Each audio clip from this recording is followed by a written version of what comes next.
রাজ্য প্রশাসনের পক্ষ থেকে বেশ কয়েকজনকে গ্রেপ্তার করা হয়েছে, তাদের সঙ্গে তৃণমূলের যোগ পাওয়া যাচ্ছে। গত 6 মাস ধরে আমি ধারাবাহিকভাবে বলে গেছি যে তৃণমূল কংগ্রেস চলে যাচ্ছে, তৃণমূল কংগ্রেস চলে যাবে, তৃণমূল কংগ্রেস চলে যাবেই, এবং তৃণমূল কংগ্রেস চলে যাওয়ার পরে তৃণমূলকে আক্রমণ করবে। আর সেই সময় আমাদের সতর্ক থাকতে হবে। রাজ্যপালের কাছেও আবেদন জানিয়েছিলাম আপনাদের মাধ্যমে, নির্বাচন কমিশনের কাছেও আবেদন জানিয়েছিলাম। যে পরিস্থিতি তৈরি হওয়ার আশঙ্কা ছিল মানুষের, যে তৃণমূল কংগ্রেসের বিধায়ক বেশ কয়েকজন, কিছু মন্ত্রী তারা লিঞ্চিং এর শিকার হবেন, আমরা দায়িত্ব নিয়ে আজকে সেই অবস্থায় পৌঁছতে দিইনি। কিন্তু দীর্ঘদিনের অবদমিত ক্ষোভ এবং না পাওয়ার ব্যথা যদি তৃণমূলের একাংশকে তৃণমূলের বিরুদ্ধে আক্রমণ করতে উদ্যত হয়ে থাকে, তো সেখানে প্রশাসন কি করবে? যে ঘটনা ঘটেছে, এ ধরনের ঘটনা কোনো সভ্য সুস্থ সমাজে কাম্য নয়। আমরা যে কোনো ধরনের হিংসার বিরোধিতা করছি, এবং গতকালও যা হয়েছে তারও আমরা বলছি যে এটা কাম্য ছিল না, এটা হওয়া উচিত নয়, এটার সঙ্গে বিজেপি দূর দূর পর্যন্ত কোনো যুক্ত নয়, এটা তৃণমূলের সঙ্গে তৃণমূলের গন্ডগোল, কারণ তৃণমূল আদপেই কোনো রাজনৈতিক দল ছিল না। যারা অভুক্ত ছিলেন তারা এখন আক্রমণ করছেন। আর প্রশ্ন তো মানুষের মনের মধ্যে আছে, এখন বিবৃতি দিয়ে কি হবে? 321 জন বিজেপি কর্মী খুন হয়ে গেছেন 2016 সালের আগে থেকে। আপনারা একবার 2021 সালের নির্বাচন পরবর্তী 15টা দিনের কথা, 25টা দিনের কথা চিন্তা করুন, আর আজকে তাকিয়ে দেখুন।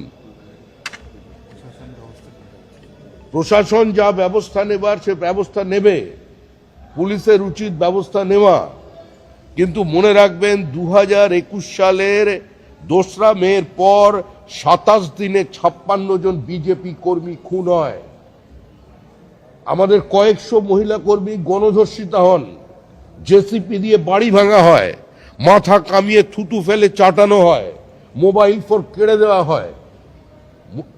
বাগবাজার এলাকায় একজন সন্তোষ ট্রফি খেলা ফুটবলার, অত্যন্ত দরিদ্র পরিবারের বাবা, প্যারালিটিক, মা অন্যের বাড়িতে পরিচারিকার কাজ করেন, সে সুইগি জোম্যাটোর মাল সাপ্লাই করে।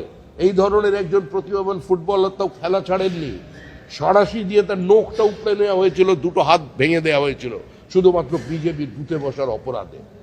সেক্ষেত্রে তৃণমূল তো আছে, স্বচ্ছন্দে আছে, ওরা ওদের পারিবারিক অশান্তিতে ভেতরে কে কি বলছে আমাদের জানা নেই। কারো কারো বিবেক জাগ্রত হয়ে যাচ্ছে, হঠাৎ বোধোদয় হয়েছে, বিলম্বিত বোধোদয়।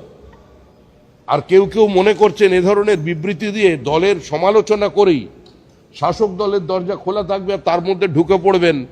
সেগুলো বালি নয়, সেগুলো বোল্ডার, যেটা আপনারা অবৈধভাবে তুলেছিলেন বিভিন্ন দিক থেকে।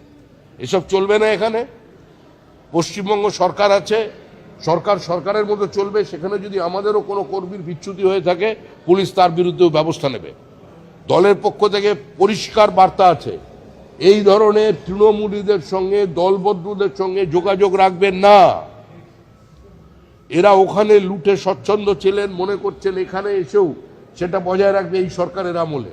ওখানে কিছু পায়নি বলে এখানে আবার অটো, টোটো, বাজারের ইউনিয়নের ব্যবস্থা করবে, এ সমস্ত চলবে না। শুভেন্দু অধিকারী অত্যন্ত দক্ষ প্রশাসক, তিনি এর মধ্যেই দৃষ্টান্তমূলক বেশ কিছু সিদ্ধান্ত নিয়েছেন, এবং সেই সিদ্ধান্তকে আমরা দল হিসেবে আমরা শুধু স্বাগত জানাইনি, সমাজের সর্বস্তরের মানুষ স্বাগত জানাচ্ছেন। সরকারের কাছে অনেক কাজ করা বাকি। মাথায় একটা টুপি পরবো, আর তারপরে হেলমেট ছাড়া 3 জন মোটরসাইকেল নিয়ে ঘুরে বেড়াবো, পুলিশ ধরতে পারবে না। আর কেউ এখন মনে করেছেন মাথায় একটা গেরুয়া ফেট্টি বেঁধে নেবো আর জয় শ্রীরাম স্লোগান দেবো, হনুমানজির পতাকা নিয়ে হেলমেট ছাড়া ঘুরে বেড়াবো, দুটোর কোনোটাই চলবে না।